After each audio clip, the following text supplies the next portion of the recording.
If you put in the work to where your heart's at and where you want to go in life, nobody could stop you.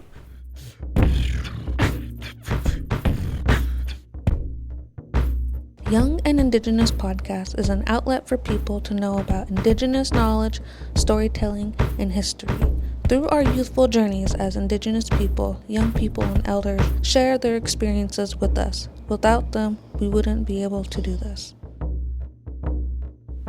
About to tell some red stories. Stay tuned. Yay, podcast!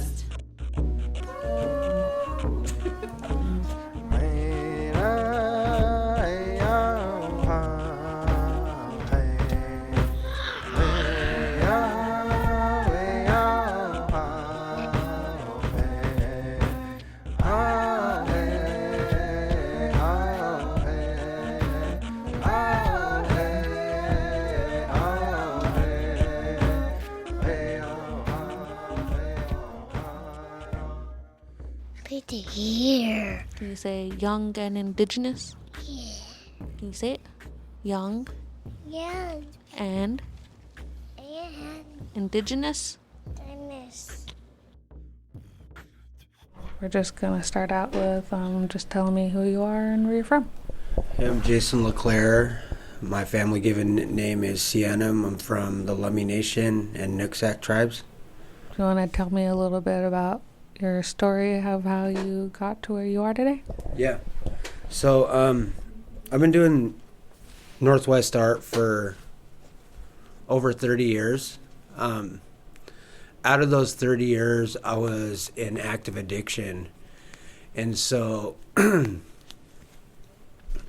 what I did for those 16 years, what my life revolved around, was creating designs that were 11 by 17 and literally scraping up change to hitchhike into town and make prints and walk door to door selling them. But after I got clean and sober in April of 2019, after I let my mind heal for a little while, then bigger opportunities started coming at me. Daryl Hilaire from Children of the Setting Sun Productions was really paramount in, the success. You have that person that believes in you and pushes you farther than your own expectations. That's what Daryl is to me. So me doing murals, I when I was going to Lummi High School as a young teenager, as soon as you walked into that old trailer, that old modular over on Quiner Road, the first thing you saw was murals on both sides. And, I got to help out a little bit with that. But the very first mural I did by myself was for Daryl Hilaire, and it was at the Children of the Setting Sun Productions office, which used to be located on Ellis Street here in Bellingham. And it was the guardians of our people, so it was eagle spirits protecting the Clackamas people. And then after that, in 2021, July, I did a One from the Hearts mural in Ferndale at Pioneer Park. But my breakthrough piece was actually right after that. I started in September of 2021 with another artist named Gretchen Leggett. She's a well-known muralist out of Bellingham. We did the Salmon Run mural on North Forest Street. It's 750 feet long, and the peak of it's 14 feet high. And it was created with spray paint. We couldn't project anything on there. It was just like a grid process. But the coverage that I got from there, from King 5 News, from the Bellingham Herald, from the Cascadia, from Wacom Talk, has really spread my name out in the community. So I know I've done well over 15 murals within the community over the last 2 years. I think it's probably closer to 20. So with the support of, Daryl and Children of the Setting Sun Productions and also, the Bellingham Public Schools District and Allied Arts, I'm able to do these meaningful installations and teach something that wasn't taught to us in school, It's one thing to teach Northwest art in schools. It's another to teach the art that's from here, Coast Salish art, and I feel like I've found my place in the community. It feels really cool. Sam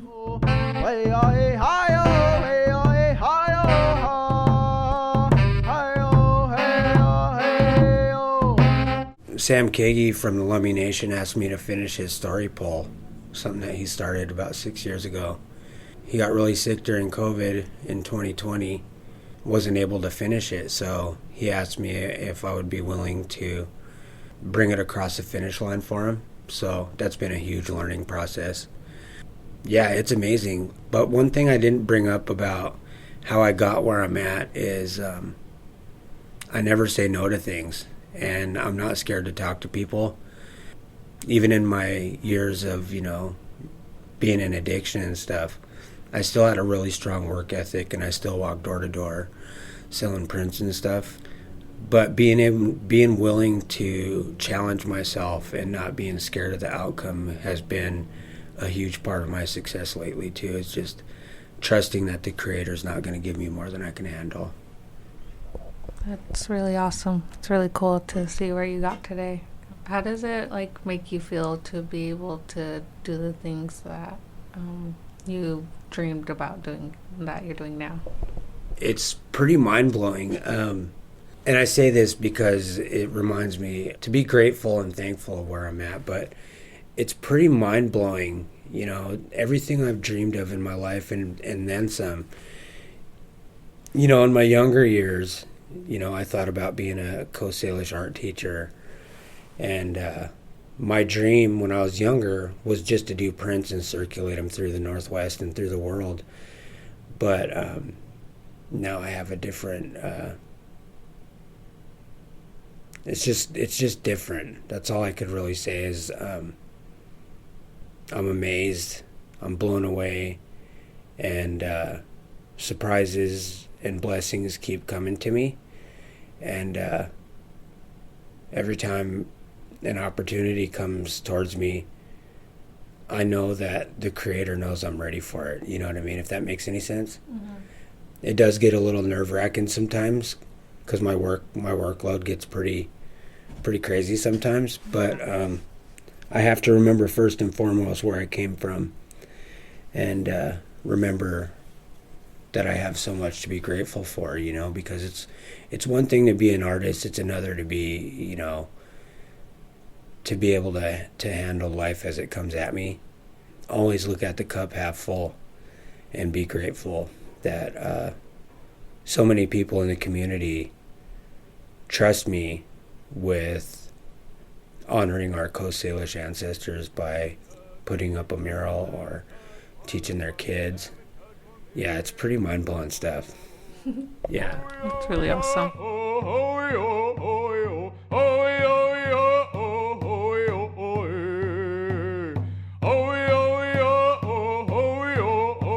What is it like to see that all of your art is around in our community? How does that make you feel? And makes me feel really happy and excited. The Salmon Run mural over on North Forest Street, or the banners that I did with Free and Raven Borsey down at Waypoint Park, and the Indigiversal mural collective we did down at that same area, but down along the sidewalk there. And then the Bellingham Public Library, that ginormous one I did at Pioneer Park, the Salish Visions one. Driving through town, sometimes I might be having a bad day for whatever reason, and then I drive by a piece of my art and I'm like so happy, because when I was younger, there was almost no Coast Salish representation whatsoever. Like, if you were to go to Vancouver or Seattle, in the 90s, there was a huge indigenous presence. As soon as you got off a plane or a bus, there was, huge carvings all over the place and huge murals. But then you come to places like Whatcom County and Skagit County, it was almost non-existent. So to be in a time where people are liking what they see and wanting more of it, I feel like I'm contributing so huge, not just to the community, but to the Lummi Nation, to the youth of Lummi Nation and Nooksack, and also people who are still suffering in addiction that, you know, if you put in the work to where your heart's at and where you want to go in life, nobody could stop you, you know? Yeah. It's like, you know, you make at least one step towards your goal in life and trust that the Creator is going to give us exactly what we need. It happens faster than we think. It's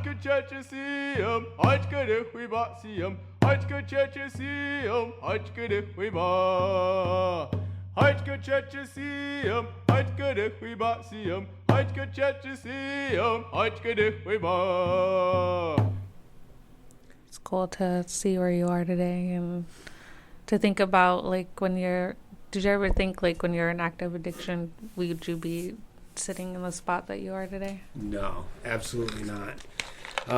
When I was in active addiction, I was just surviving. So every thought was geared towards, I need to make money, I need to stay well. Art-wise, you know, I would often look up in the sky, you know, I'd be walking at night or in the heat or in the weather. I'd often look up and think, is this going to be my existence for the rest of my life? When I quit using in April of 2019, I didn't do art for like a year at least. And I was scared that I lost it, you know. So when I was still in my active using, I never imagined being in the community, let alone teaching and doing murals and talking in front of massive people. It's pretty inspiring to, you know, remember where I came from to see where I'm at now. It's like a ton of growth in a short amount of time, you know. Because when you're in active addiction, things are so sad. When I was in addiction, I was trapped in my own little cave, and I was ashamed. I felt guilty.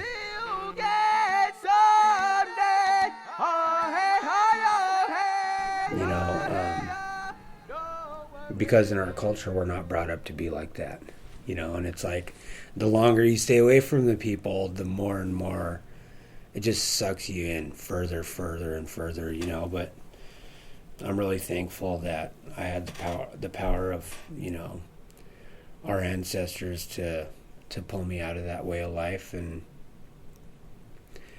pull me to safety and make my life so meaningful now. I totally agree. I mean, it's crazy to think about how, like, when we're in such a colonized mindset, we feel like we're in a place where we can't go and be with our people, and you found the way out for that, to not, you know, be in that place and to be able to continue to do your art, and, you know, to how it makes you feel better, and, you know, it makes other people around you feel better, and, you know, so many people are like so like in awe of you for your work that you do. So I think it's really amazing, and it's really great, and I can't be any more but thankful that you're able to get out of that way of life and not to feel so stuck like others do.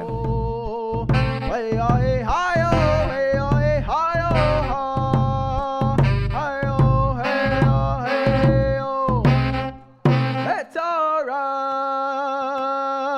it's okay.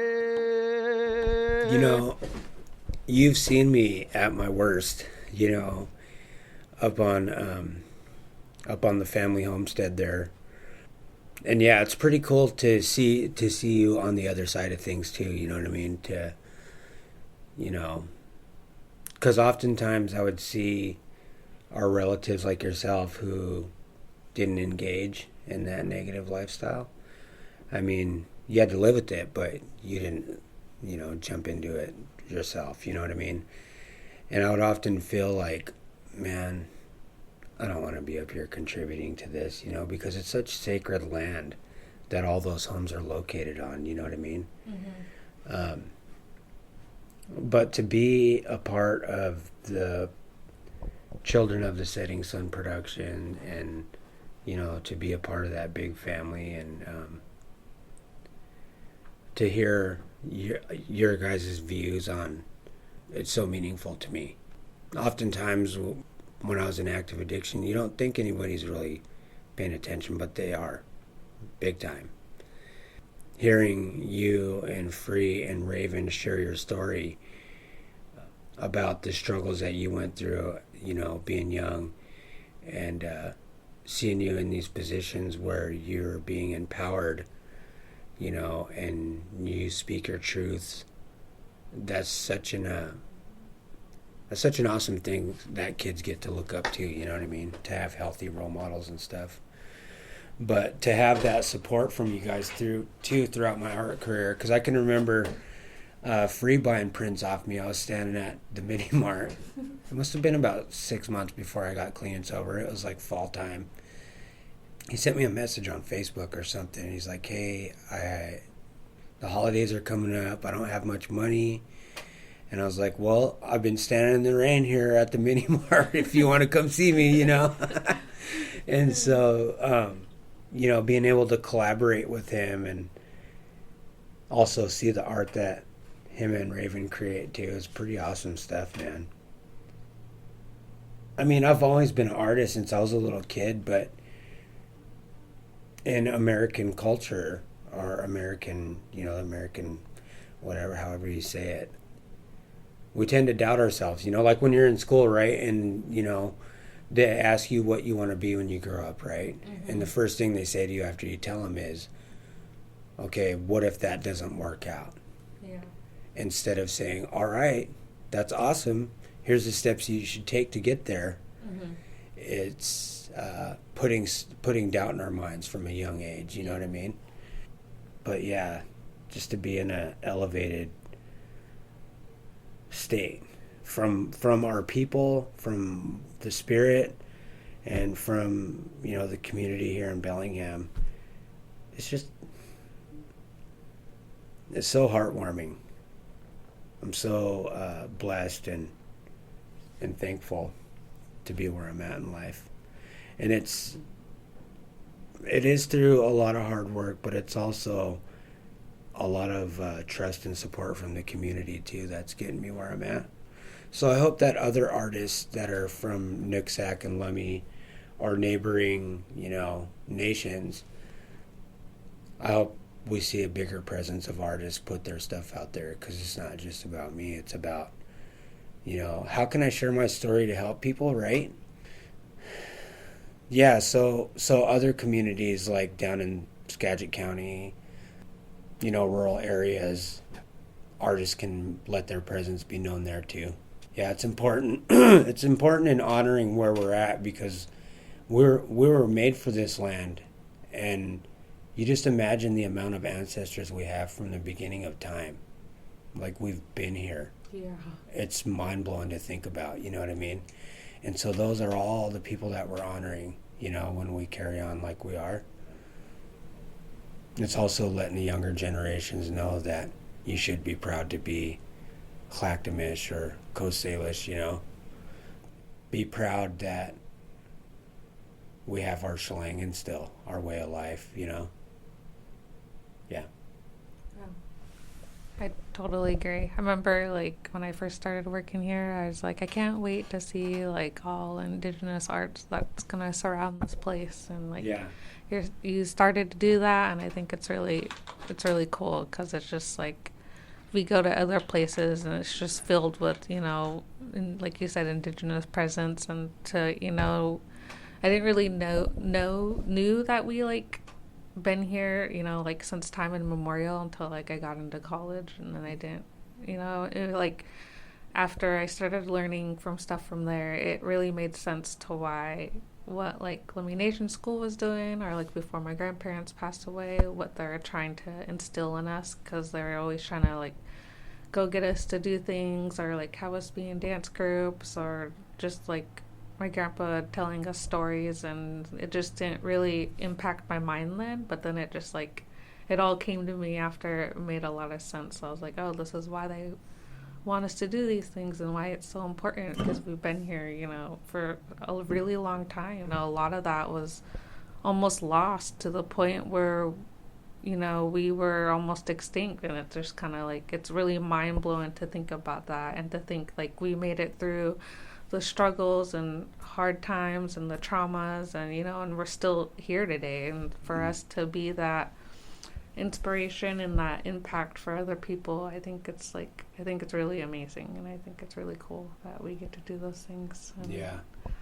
And I also really liked how you said, because sometimes I really have it hard in my mind, and like you said, we have that doubt in ourselves where sometimes I'm like, I don't like to like use my story as like a negative impact, but it's just like something that I went through, and it's my story as well. And it's just like I really feel like in my mind that I haven't, not that I haven't been through a lot of things, but it's just like a lot of the things that I have seen, you know, a lot of other people that I talk to or been with are like, I don't even know what that is, or, you know, even just like the smell of things, like when we talk about drugs and stuff, they're like, I don't even know what that smells like, or like my different partners throughout my life, they're just like, wow, I didn't even know that you went through all these things, and I cannot imagine ever for myself to go through something like that. So yeah, to even be in the environment too, you know, to know, you know, when you're at home with your family member, right? They wake up and they're okay. Mm-hmm. They drink their cup of coffee. They talk to you for a little while, and then their patience runs out, or their body's telling them like, hey, we're about to get sick right now. Mm-hmm. And they're like, all right, I'm going to take off for a little while. And then you know exactly what's going on. You know, to be in that environment and, you know, at an elevated state of awareness, you know, it's a one-of-a-kind experience that a lot of people are experiencing now. You know, fentanyl and these new chemicals that are being introduced into native country is just ripping people up. Mm-hmm. And you know, you sharing your story, it is, to me, it's a big deal, because it could help somebody. For you being as young as you are and sharing your story for that documentary, that's awesome for you and your family. You know, it's but that's also part of healing too. Mm-hmm. You know, as being open about things, and it doesn't make us any lesser of a person. If anything, I think that the more of us who've faced adversity in our life, we sometimes have a better chance at things. Yeah. Because we see things a little different. Doesn't mean we're more, doesn't mean we're anything less. It just means that we navigate our way through life different. You know what I mean? Mm-hmm. Yeah. Yeah. Having tools to be able, I mean, even recognizing your surroundings, that's huge. Yeah. We have so many distractions, you know, these phones, iPad, these devices, you know what I mean? And but to be alert of your surroundings and, you know, to fully see what our people need is something that could really be used right now too. Yeah. Yeah. For all of us, you know, for all of our family members who are struggling. I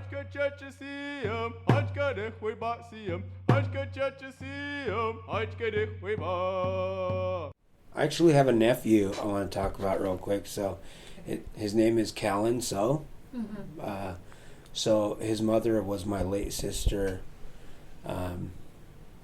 Helena, and his dad is Sam So. So he's an awesome artist. I saw a design that he did for my nephew Ambrose. Yeah. And it's pretty awesome to see that next generation coming out. I'm like, whoa. I know. He's got a head start big time, you know? So I'm pretty excited to see the things that the next generation are going to come up with, because there's going to be more technology available to them. Yeah. And not so hard to learn. You know? Yeah, I'm pretty blown away by that.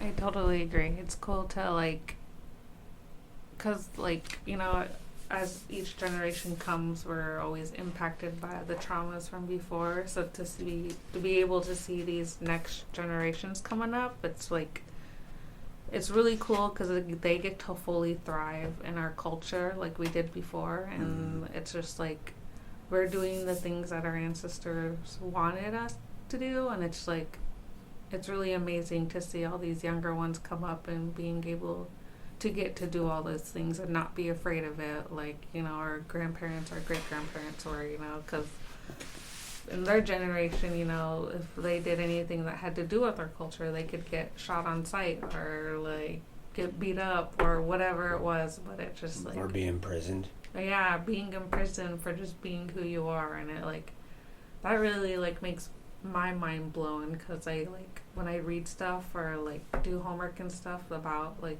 being back in the day, I'm just kind of like, what the heck? Like, how's that? How, like, it just doesn't make sense in my mind that we got killed on sight for just being who we are, what we were born to be, you know? Doesn't it make you think, too, our ways were literally taken underground so that the sounds of our ceremonies wouldn't carry, so it wouldn't be infiltrated, you know? Thinking of how creative our ancestors were to protect that, and thankful that that connection is still there. I think of things like that all the time too. I think of, like, what was it like around here before all these buildings were here? What was it like when Europeans showed up here? And when did things turn bad with that? Yeah. You know, because Europeans have been around here for a long, long time. But you start looking at the history of assimilation, right? And how hard that must have been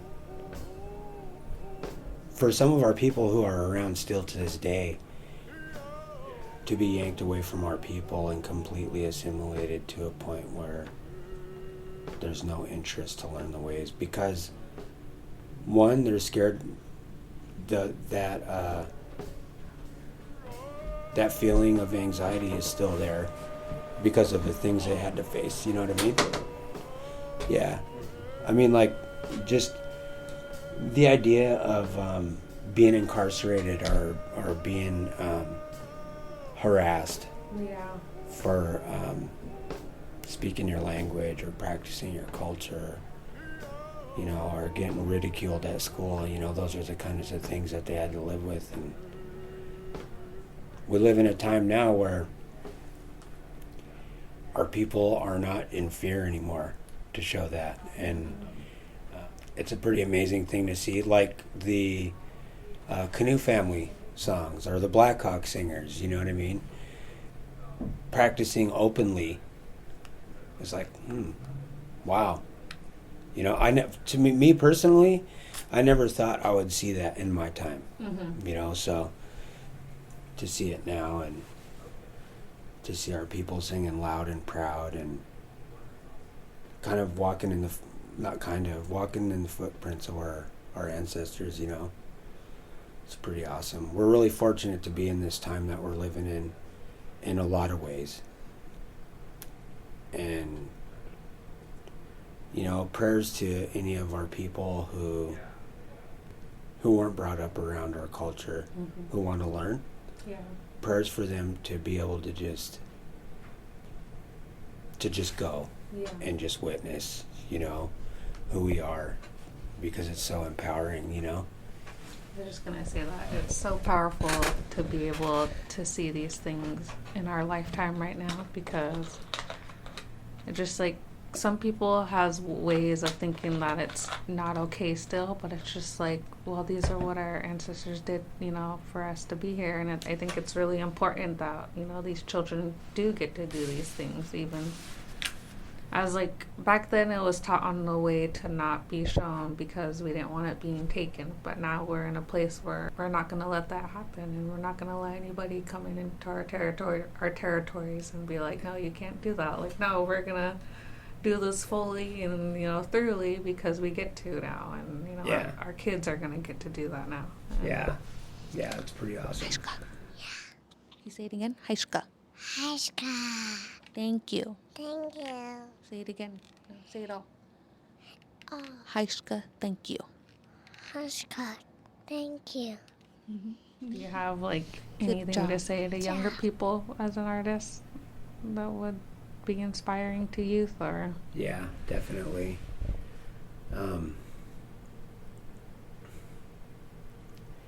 I brought up earlier that in, this assimilated culture and things that, going to school, we're kind of taught to have doubt in ourselves. I want to share with youth, I want to bring this up again, is if you know what you want to do, don't let anything or anybody stop you, and just make sure you're making one step towards that goal every day, and the Creator will put you right where you need to be when it's meant to happen, and dream big, because our ancestors paved the way for us to use our intelligence. Yeah. And then one more thing, would you have anybody that wants to get in recovery, and to anybody in active addiction out there, would you have anything to say to them if they ever listen? Yeah. To all the brothers and sisters that are living in that existence, the hardest part literally for me was just facing that sickness. And to be honest, it did take me 5 days, but it was the shortest 5 days it was 5 days out of the rest of my life. With that being said, even just being clean and sober can open so many different doors to things, in many different ways, not just on the reservation, but just in life in general. You let that toxic part of yourself go so that the Creator can build you up to who you're always meant to be. And to know that people love you and care about you, and we want you all to live. So whatever steps you need to take to do that, please do it. We're all waiting for you, and we'll be the first ones rooting you on and the first ones plugging you into resources when you come back. Haishka, and thank you, Jason, for coming on with Young and Indigenous today, and we really appreciate your work and your story, and we're just all really proud of where you are today, and to continue to do more to flourish out through the community, but also the world, like we Thank said. you. So Thank you so much. yes. Yeah, that was great. Yeah, good job.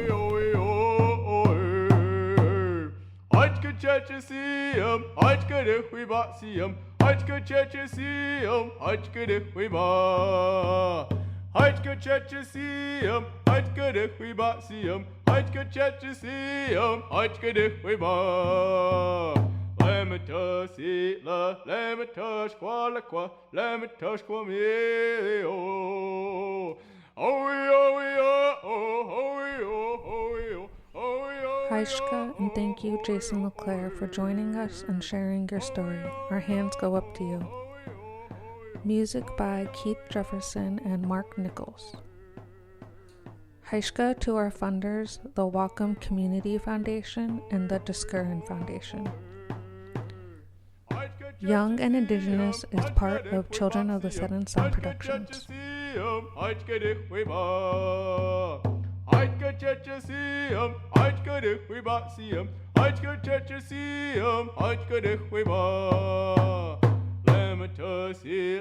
Lema tush kwa la kwa, lema tush kwa mnele o.